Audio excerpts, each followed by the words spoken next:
ختم قرآن مجید کے موقع پر پڑھی جانے والی حضرت امام زین العابدین علیہ السلام کی دعا۔ شروع نام سے اللہ کے جو بڑا مہربان نہایت رحم کرنے والا ہے۔ بار الہ،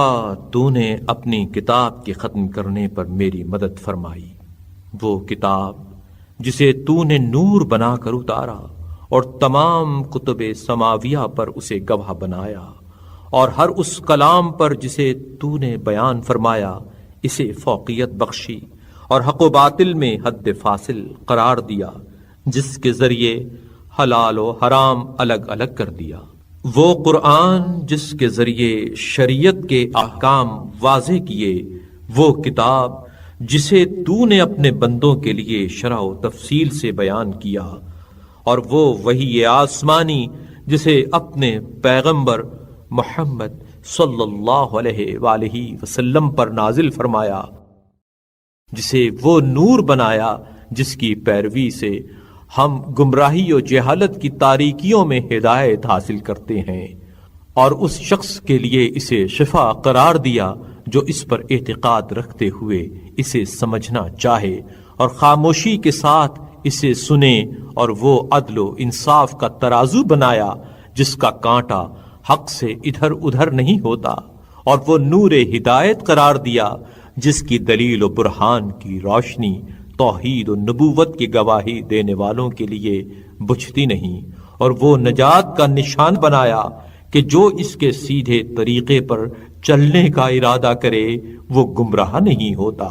اور جو اس کی ریشمان کے بندھن سے وابستہ ہو وہ خوف و فقر و عذاب کی ہلاکتوں کے دسترس سے باہر ہو جاتا ہے۔ بار الہ، جبکہ تو نے اس کی تلاوت کے سلسلے میں ہمیں مدد پہنچائی اور اس کی حسن ادائیگی کے لیے ہماری زبان کی گرہیں کھول دیں، تو پھر ہمیں ان لوگوں میں سے قرار دے جو اس کی پوری طرح حفاظت و نگہداشت کرتے ہوں، اور اس کی محکم آیتوں کے اعتراف و تسلیم کی پختگی کے ساتھ تیری اطاعت کرتے ہوں، اور متشابہ آیتوں اور روشن و واضح دلیلوں کے اقرار کے سائے میں پناہ لیتے ہوں۔ اے اللہ، تو نے اسے اپنے پیغمبر محمد صلی اللہ علیہ وآلہ وسلم پر اجمال کے طور پر اتارا، اور اس کے عجائب و اسرار کا پورا علم انہیں القا کیا، اور اس کے علم تفصیلی کا ہمیں وارث قرار دیا، اور جو اس کا علم نہیں رکھتے ان پر ہمیں فضیلت دی، اور اس کے مقتضیات پر عمل کرنے کی قوت بخشی، تاکہ جو اس کے حقائق کے متحمل نہیں ہو سکتے ان پر ہماری فوقیت و برتری ثابت کر دے۔ اے اللہ، جس طرح تو نے ہمارے دلوں کو قرآن کا حامل بنایا اور اپنی رحمت سے اس کے فضل و شرف سے آگاہ کیا، یوں ہی محمد پر جو قرآن کے خطبہ خواں اور ان کی آل پر جو قرآن کے خزینہ دار ہیں رحمت نازل فرما، اور ہمیں ان لوگوں میں سے قرار دے جو یہ اقرار کرتے ہیں کہ یہ تیری جانب سے ہے، تاکہ اس کی تصدیق میں ہمیں شک و شبہ لاحق نہ ہو، اور اس کے سیدھے راستے سے روگردانی کا خیال بھی نہ آنے پائے۔ اے اللہ، محمد اور ان کی آل پر رحمت نازل فرما، اور ہمیں ان لوگوں میں سے قرار دے جو اس کی ریشما سے وابستہ اور مشتبہ امور میں اس کی محکم پناہ گاہ کا سہارا لیتے، اور اس کے پروں کے زیر سایہ منزل کرتے، اور اس کی صبح درخشاں کی روشنی سے ہدایت پاتے، اور اس کے نور کی درخشندگی کی پیروی کرتے، اور اس کے چراغ سے چراغ جلاتے ہیں، اور اس کے علاوہ کسی سے ہدایت کے طالب نہیں ہوتے۔ بار الہ، جس طرح تو نے اس قرآن کے ذریعے محمد صلی اللہ علیہ وآلہ وسلم کو اپنی رہنمائی کا نشان بنایا ہے، اور ان کی آل کے ذریعے اپنے رضا و خوشنودی کی راہیں آشکارا کی ہیں، یوں ہی محمد صلی اللہ علیہ وآلہ وسلم اور ان کی آل پر رحمت نازل فرما، اور ہمارے لیے قرآن کو عزت و بزرگی کی بلند پایہ منزلوں تک پہنچنے کا وسیلہ اور سلامتی کے مقام تک بلند ہونے کا زینہ، اور میدان حشر میں نجات کو جزا میں پانے کا سبب، اور محل قیام جنت کی نعمتوں تک پہنچنے کا ذریعہ قرار دے۔ اے اللہ، محمد اور ان کی آل پر رحمت نازل فرما، اور قرآن کے ذریعے گناہوں کا بھاری بوجھ ہمارے سر سے اتار دے، اور نیکوکاروں کے اچھے خصائل و عادات ہمیں مرحمت فرما، اور ان لوگوں کے نقش قدم پر چلا جو تیرے لیے رات کے لمحوں اور صبح و شام کی ساعتوں میں اسے اپنا دستور العمل بناتے ہیں، تاکہ اس کی تطہیر کے وسیلے سے تو ہمیں ہر آلودگی سے پاک کر دے، اور ان لوگوں کے نقش قدم پر چلائے جنہوں نے اس کے نور سے روشنی حاصل کی ہے، اور امیدوں نے انہیں عمل سے غافل نہیں ہونے دیا کہ انہیں اپنے فریب کی نرنگیوں سے تباہ کر دیں۔ اے اللہ، محمد اور ان کی آل پر رحمت نازل فرما، اور قرآن کو رات کی تاریکیوں میں ہمارا مونس، اور شیطان کے مفسدوں اور دل میں گزرنے والے وسوسوں سے نگہبانی کرنے، اور ہمارے قدموں کو نافرمانیوں کی طرف بڑھنے سے روک دینے والا، اور ہماری زبانوں کو باطل پیمائیوں سے بغیر کسی مرض کے گنگ کر دینے والا، اور ہمارے اعضاء کو ارتکاب گناہ سے باز رکھنے والا، اور ہماری غفلت و مدہوشی نے جس دفتر عبرت و پندھندوزی کو تہہ کر رکھا ہے اسے پھیلانے والا قرار دے، تاکہ اس کے عجائب و رموز کی حقیقتوں اور اس کی متنبع کرنے والی مثالوں کو کہ جنہیں اٹھانے سے پہاڑ اپنے استحکام کے باوجود عاجز آ چکے ہیں ہمارے دلوں میں اتار دے۔ اے اللہ، محمد اور ان کی آل پر رحمت نازل فرما، اور قرآن کے ذریعے ہمارے ظاہر کو ہمیشہ صلاح و رشد سے آراستہ رکھ، اور ہمارے ضمیر کی فطری سلامتی سے غلط تصورات کی دخل در اندازی کو روک دے،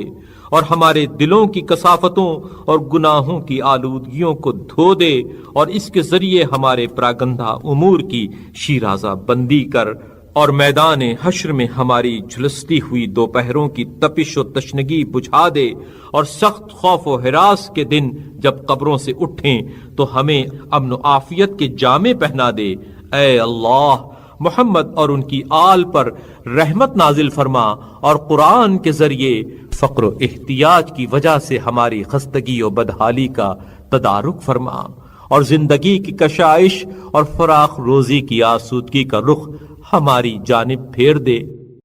اور برے عادات اور پست اخلاق سے ہمیں دور کر دے، اور کفر کے گڑھے میں گرنے اور نفاق انگیز چیزوں سے بچا لے، تاکہ وہ ہمیں قیامت میں تیری خوشنودی و جنت کی طرف بڑھانے والا، اور دنیا میں تیری ناراضگی اور حدود شکنی سے روکنے والا ہو، اور اس امر پر گواہ ہو کہ جو چیز تیرے نزدیک حلال تھی اسے حلال جانا، اور جو حرام تھی اسے حرام سمجھا۔ اے اللہ، محمد اور ان کی آل پر رحمت نازل فرما، اور اس قرآن کے وسیلے سے موت کے ہنگام نزا کی اذیتوں، کرہانے کی سختیوں اور جان کنی کی لگاتار ہچکیوں کو ہم پر آسان فرما، جبکہ جان گلے تک پہنچ جائے اور کہا جائے کہ کوئی جھاڑ پھونک کرنے والا ہے جو کچھ تدارک کرے، اور ملک الموت غیب کے پردے چیر کر قبضے روح کے لیے سامنے آئے، اور موت کی کمان میں فراق کی دہشت کے تیر جوڑ کر اپنے نشانے کی زد پر رکھ لے، اور موت کے زہریلے جام میں زہر حلال گھول دے، اور آخرت کی طرف ہمارا چل چلاؤ اور کوچ قریب ہو، اور ہمارے اعمال ہماری گردن کا طوق بن جائیں، اور قبریں روز حشر کی ساعت تک آرام گاہ قرار پائیں۔ اے اللہ، محمد صلی اللہ علیہ وآلہ وسلم اور ان کی آل پر رحمت نازل فرما، اور کہنگی و بوسیدگی کے گھر میں اترنے اور مٹی کی تہوں میں مدت تک پڑے رہنے کو ہمارے لیے مبارک کرنا، اور دنیا سے منہ موڑنے کے بعد قبروں کو ہمارا اچھا گھر بنانا، اور اپنی رحمت سے ہمارے لیے گور کی تنگی کو کشادہ کر دینا، اور حشر کے عام اجتماع کے سامنے ہمارے مہلک گناہوں کی وجہ سے ہمیں رسوا نہ کرنا، اور اعمال کے پیش ہونے کے مقام پر ہماری ذلت و خواری کی وضع پر رحم فرمانا، اور جس دن جہنم کے پل پر سے گزرنا ہوگا تو اس کے لڑکھڑانے کے وقت ہمارے ڈگمگاتے ہوئے قدموں کو جما دینا، اور قیامت کے دن ہمیں اس کے ذریعے ہر اندوہ اور روز حشر کی سخت ہولناکیوں سے نجات دینا، اور جبکہ حسرت و ندامت کے دن ظالموں کے چہرے سیاہ ہوں گے، ہمارے چہروں کو نورانی کرنا، اور مومنین کے دلوں میں ہماری محبت پیدا کر دے، اور زندگی کو ہمارے لیے دشوار گزار نہ بنا۔ اے اللہ، محمد صلی اللہ علیہ وآلہ وسلم جو تیرے خاص بندے اور رسول ہیں، ان پر رحمت نازل فرما، جس طرح انہوں نے تیرا پیغام پہنچایا، تیری شریعت کو واضح طور سے پیش کیا، اور تیرے بندوں کو پند و نصیحت کی۔ اے اللہ، ہمارے نبی صلی اللہ علیہ وآلہ وسلم کو قیامت کے دن تمام نبیوں سے منزلت کے لحاظ سے مقرب تر، شفاعت کے لحاظ سے برتر، قدر و منزلت کے اعتبار سے بزرگ تر، اور جاہ و مرتبت کے اعتبار سے ممتاز تر قرار دے۔ اے اللہ، محمد اور ان کی آل پر رحمت نازل فرما، اور ان کے ایوان عز و شرف کو بلند، ان کی دلیل و برہان کو عظیم، اور ان کے میزان عمل کے پلے کو بھاری کر دے، ان کی شفاعت کو قبول فرما، اور ان کی منزلت کو اپنے سے قریب کر، ان کے چہرے کو روشن، ان کے نور کو کامل، اور ان کے درجے کو بلند فرما، اور ہمیں انہی کے آئین پر زندہ رکھ، اور انہی کے دین پر موت دے، اور انہی کی شاہراہ پر گامزن کر، اور انہی کے راستے پر چلا، اور ہمیں ان کے فرما برداروں میں سے قرار دے، اور ان کی جماعت میں محشور کر، اور ان کے حوض پر اتار، اور ان کے ساغر سے سیراب فرما۔ اے اللہ، محمد اور ان کی آل پر ایسی رحمت نازل فرما جس کے ذریعے انہیں بہترین نیکی، فضل اور عزت تک پہنچا دے جس کے وہ امیدوار ہیں، اس لیے کہ تو وسیع رحمت اور عظیم فضل و احسان کا مالک ہے۔ اے اللہ، انہوں نے جو تیرے پیغامات کی تبلیغ کی، تیری آیتوں کو پہنچایا، تیرے بندوں کو پند و نصیحت کی، اور تیری راہ میں جہاد کیا، ان سب کی انہیں جزا دے جو ہر اس جزا سے بہتر ہو جو تو نے مقرب فرشتوں اور برگزیدہ مرسل نبیوں کو عطا کی ہو۔ ان پر اور ان کی پاک و پاکیزہ آل پر سلام ہو، اور اللہ تعالی کی رحمتیں اور برکتیں ان کے شامل حال ہوں۔